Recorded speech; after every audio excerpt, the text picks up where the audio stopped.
Capítulo 27. As duas estavam sentadas em 2 troncos de madeira improvisados como banco, uma em frente da outra. Madame Viotti havia colocado incensos de mirra para queimar, deixando um aroma doce no ar.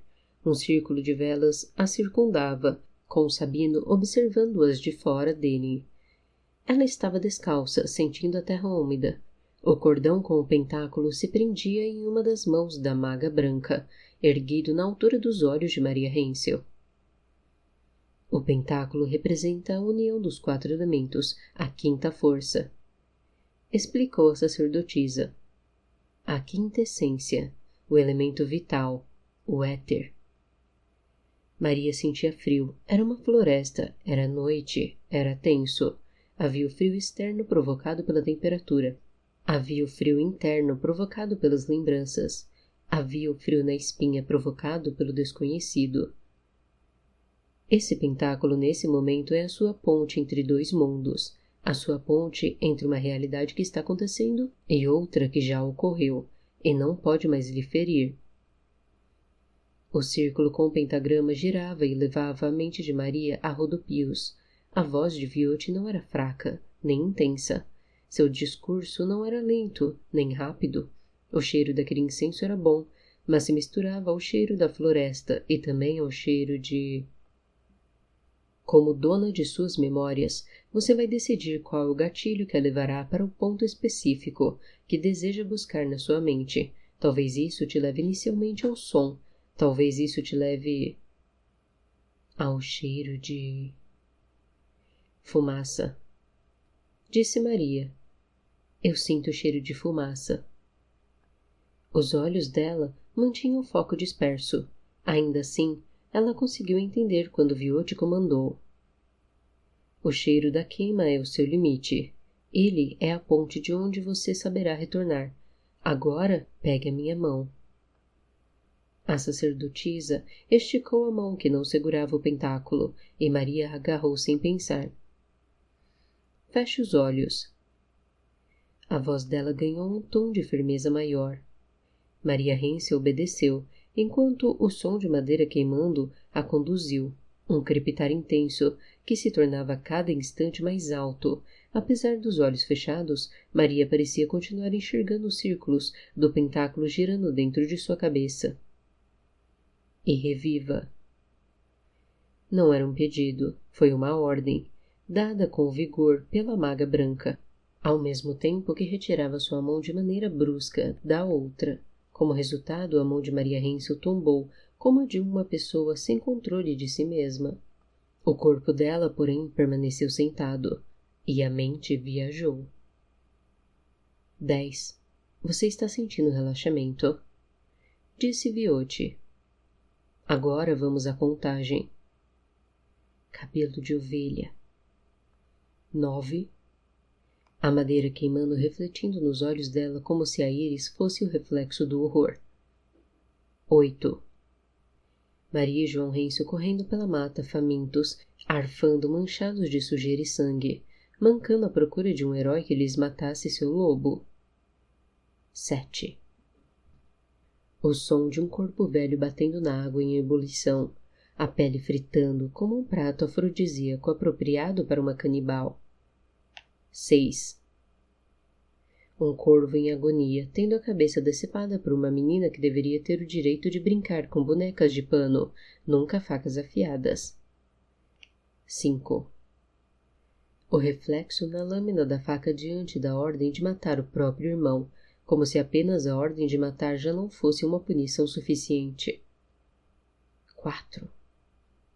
O dedo cadavérico de João Hensel, preso embaixo de uma escada, lembrando a Maria Hensel porque ela não podia se matar.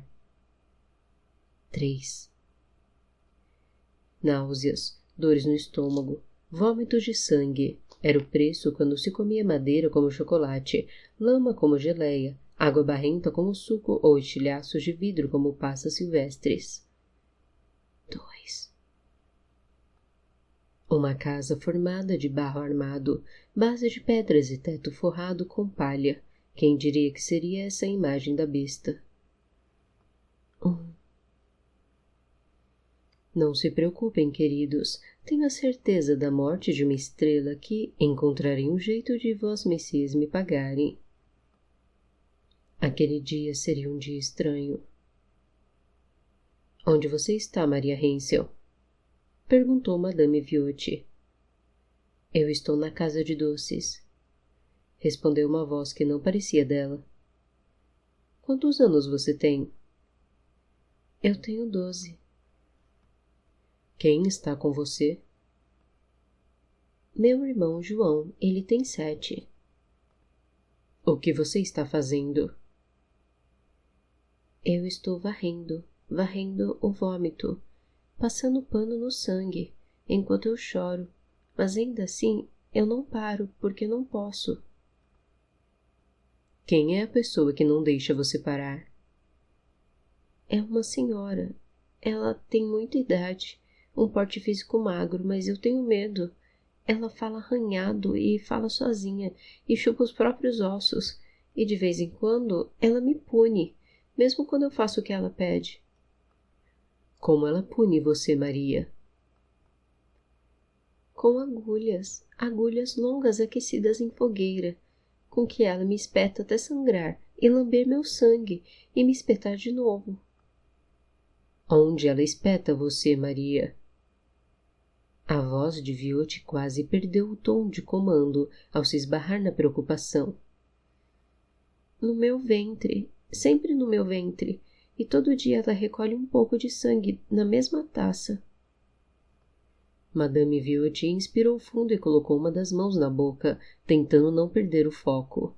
Quando achou que a voz não transmitiria fraqueza, questionou.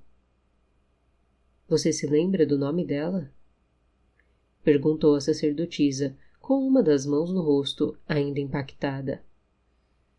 Babau. Respondeu Maria de bate-pronto, como um rugido. Era esse o nome que um dia a chamaram. Sabino quase intercedeu de fora do círculo. Madame Viotti imediatamente fez um sinal para que ele continuasse como estava, de fora. De fora do círculo. De fora daquilo. Quem a chamou assim, Maria? Eu não sei o nome dele. Eu mal me lembrava dele. Reviva o momento do nome. Você comanda suas memórias. Você pode parar, retornar, avançar, o que você desejar. Foi um pouco antes de ela me ordenar, antes de dizer, finalmente, esquenta, ferve a água do caldeirão, cabelo de ovelha. A voz de Maria era rouca, sibilante como uma cobra, e aquilo doía de ver. Ela abriu a porta, o que era diferente, porque ela nunca recebia ninguém. Eu estava do lado de dentro, mas ouvi ela falar. Mas era comum dela falar sozinha, sabe? Como as pessoas idosas que perdem a lucidez ou as pessoas bêbadas. Como você sabia que dessa vez ela não falava sozinha? Eu vi a sombra. Eu achei que vi, mas a realidade parecia um pesadelo. Então, como eu podia saber que era real, e não um pesadelo? Sabino tremia testemunhando tudo aquilo, e perdido em seu papel de mera testemunha. Como era a sombra? Como a sombra que teria um duende humano. As mãos eram grandes e disformes, as orelhas eram pontiagudas e ele era alto, e respirava como um bicho, mas era homem, ou um meio termo entre os dois. Isso não parece um pesadelo? Madame Viotti engoliu em seco, olhando de maneira esbugalhada para um Sabino boquiaberto. Não julgue, não se julgue, continuou Viotti, mantendo a linha para que a tensão não se dissipasse. Apenas continue lá e me fale mais sobre ele. A sombra da cabeça dele era como a da cabeça de gnomos, um tanto desproporcional.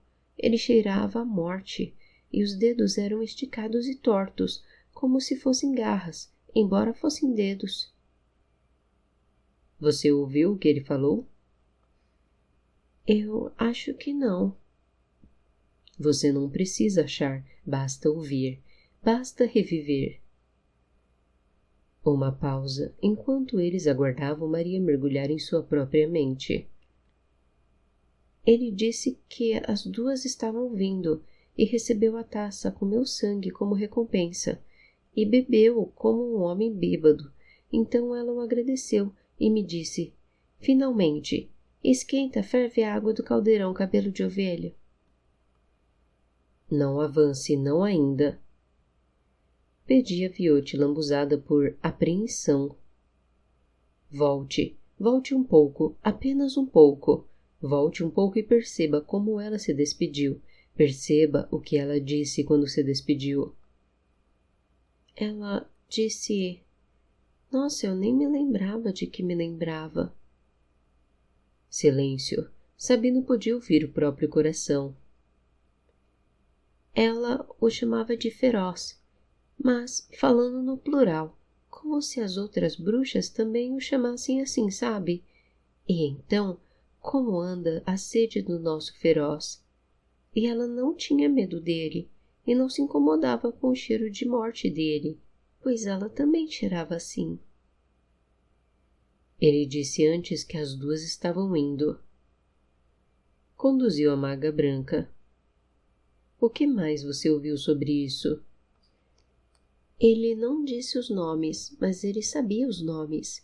Ele disse que haviam cumprido o trabalho, que elas estavam perto e que em breve estariam ali.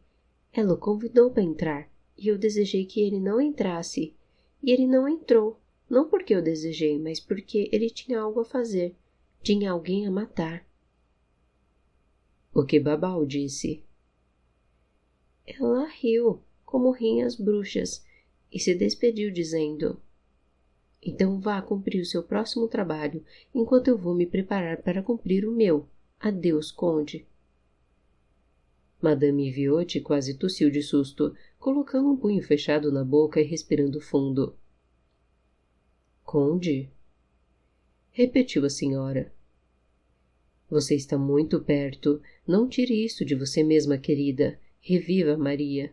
Você precisa reviver. Você precisa reviver toda a frase final.